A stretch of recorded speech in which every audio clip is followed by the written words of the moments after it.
Good morning, guys. In front of me is DOOGEE T10E, and let me show you how to change keyboard language. First, open New Message or any other area where you've got access to your keypad. So it can be actually anything, even the browser. So let me do it this way. So we need to have access to your keypad. Now, all you have to do is to select Settings, go to Languages, tap on Add Keyboard and choose the one that you want to use. You can either scroll all the way down till you find the preferred one or mark search button and provide the language to apply it.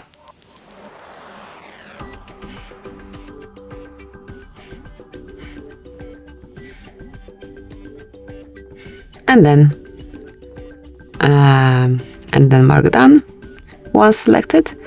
So let's go back now, and as you can see, here you will find word icon. Just by tapping on it, you will be able to switch between languages smoothly.